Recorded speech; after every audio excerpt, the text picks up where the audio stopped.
We are the world famous First Tuesday poetry team. And when we rock, we speak from the heart. And when we roll, we speak from the heart. Can you dig it? Come on, let me know. Y'all feeling this tonight? Come on, give me some energy. I'm that type of poet. When I speak, I like to feel my energy.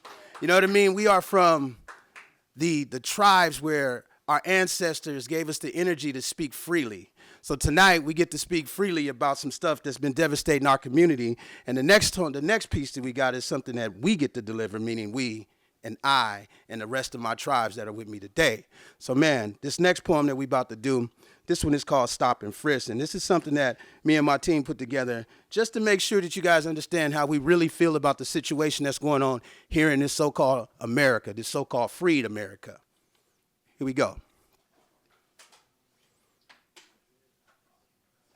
Y'all ready? Give us a second.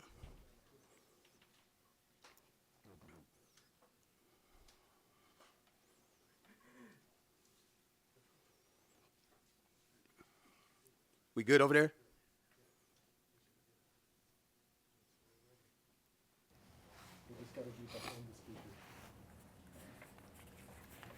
Little technical difficulty, but it's gonna be worth y'all time.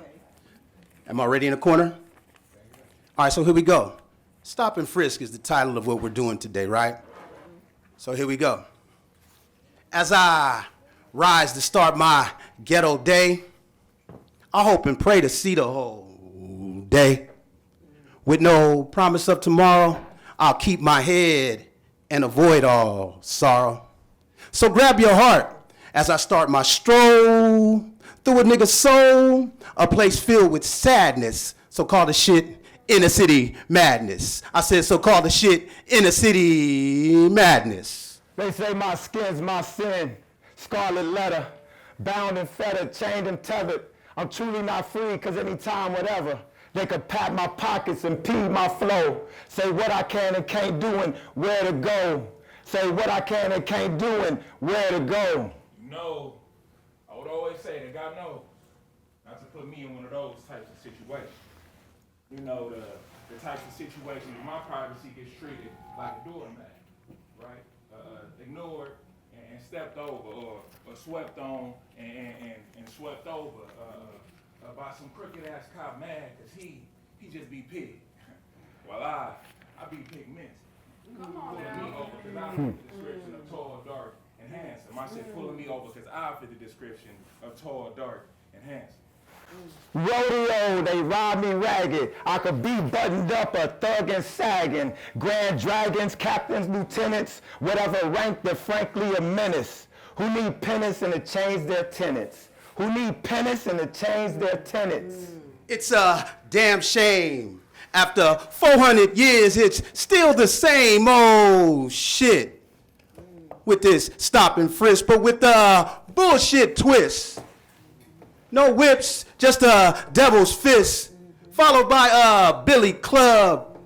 Then a so-called mistaken police issued 9mm slug. I said a so-called police issued 9mm slug. You see, I know why they mad though. They mad because the richness of my skin be the same form of currency traded in on America's first ever ransom note. They mad because my worth is something that I'm well aware of and something that they can never amount to. I said something that they could never amount to. Deep-seated, ingrained and etched, that I'm a suspect, subject of a sketch, a wretch, unworthy of breath, to be eradicated till there's none left. This mindset's on full display, everywhere, every day, and I'm dismayed, roughed up, cuffed up, slain and slayed, roughed up, cuffed up, slain and slayed. Fuck that. Yeah, I said it. Fuck that. Pig, please. You like a fucking disease that's plaguing all black and brown areas. I said plaguing all black and brown areas, taking hella lives in this so-called freed America. I said in this so-called freed America. Yeah. God knows not to put me in one of those types of situations, you see, because I'm more of a Malcolm X, meaning threats of any kind get treated like cold sir medicine. Just something I don't take well. Like if I was at one of those peaceful protests with Dr. King, I'd be one of the first ones who couldn't stay still. They would have had to fight me, kill me or something, because I ain't going out like that. I promise I ain't going out like that. They let me bleed out, not render aid. Put me down, let me lay. Bouquets, wreaths, and flowers, creeps and cowards abuse their power, glower, stare me down, as if I'm out of bounds in the sundown town. On sight, green light, 9 out of 10, it don't end right. 9 out of 10, it don't end right. But you know, it's the same line of questioning, or the same line of thinking that made me question if Oscar Grant has said the same thing once in a conversation with one of his closest peers.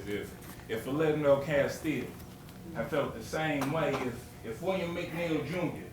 shared these same thoughts on the same day that his privacy got invaded in the very same way that I swear I'm too strong-minded to tolerate, and for some reason I swear that this is something I'm just too strong-minded to tolerate.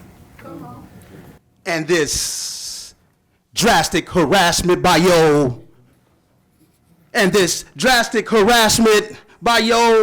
corrupted black overseers, boot-licking, ass-kissing, blue blood bleeders with no soul.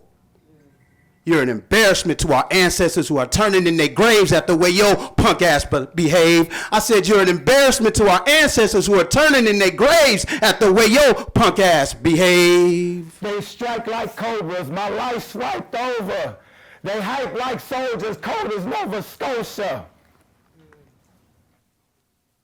No wanted posters or APBs, because it's considered not a crime when the cops slay me. No wanted posters or APBs, because it's considered not a crime when the cops slay me. Well, if I'm being honest, I don't know what I would do in one of those types of situations. But I know the one thing that I wouldn't want to do was die, so I'd probably swallow my pride like a truth pill, seeing how hard it'll be to swallow. But in these types of situations, the truth kills, because if I was to be too transparent, I'd probably end up being hit with a hollow, giving back the time borrowed from my life. And I know that life never promises a tomorrow, so I play it cool. Because I know in this situation, while looking in the eyes that lie behind this blue disguise, the only thing that I want to do is carry on from the next man's power trip. And ain't it a trip that we still trying to carry on from the next man's power trip? Yeah, this shit ain't new. Same old police brutality, slave master mentality, from plantations to today's ghettos. I said from plantations to today's ghettos, it's all the same old shit. It's a travesty that this stop and frisk is still our fucking reality. I said it's a travesty that this stop and frisk is still our morality. One time for your white minds and your black behind. Stop and frisk. Stop and frisk. Stop and frisk. Stop and frisk. Stop and frisk. Stop and Stop and frisk.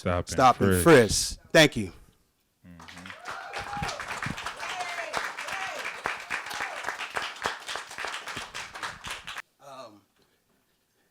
Thank you guys for allowing us to be of service and giving us the opportunity to give you something special from our heart. What we just displayed to you is the anger that goes on in these streets where we come from. We're all from Bayview, Hunters Point. We're all from this part of California. We're all from this section of this modern day savagery that we call freedom, right? So what you hear is what you see. And man, Thomas, I appreciate everything you've done for us tonight. We have another show that we need to attend to. We're doing 2 in 1 night tonight. So Thomas, I appreciate you. Yes, I didn't have the, who else we got next? So the people who just, our artists who just left? Okay, cool, I think they just walked out too. So Sihu, come on up here real quick. Rod, where'd you go? I think they just went downstairs. That's right, yeah. So here comes our team. So this is young Rod. Sihu, the legend himself. That's Sihu with a question mark. And of course, the queen of the crew. Greg, my main man, Greg the poet. And the queen herself. And of course, none of this takes place without the legendary Dr. Irving himself, who is the man who makes all of this happen. Terrell. Doc? Hey, what you guys have witnessed is something we do every first Tuesday of the month. We're at 1945 Leland Street in San Francisco, California right now at the lounge. I always tell the story everywhere we go. So First Tuesday Spoken Word was the idea that me and my wife came up with. We were sitting back on a movie date night, watching Love Jones. If you guys are familiar with that, give us a clap. All right. So we were watching Love Jones, and we was like, you know what? There's nothing like that in our community, you know. And you know, I was raised by a Black Panther family, and you know, my family really had that East Coast personality. You know, I'm born on the West Coast, but then the mentality I had was always that. So I always wanted to keep us tapped in as far as culture and heritage and things of that nature due to the fact of that. And what we did is created First Tuesday Spoken Word, which is a platform for individuals to come out and express themselves, no matter who you are, what you do, what your life is about. And our team is nothing to play with. I normally say something else, but our team is nothing to play with. Yeah. So, like I say, if it wasn't for these guys, I don't know what I would be doing. It'd be all by myself. But we've put together a great team. I love them very much, and I hope you guys enjoyed them tonight. Thank you, guys. Thomas, appreciate the time, man. And we're going to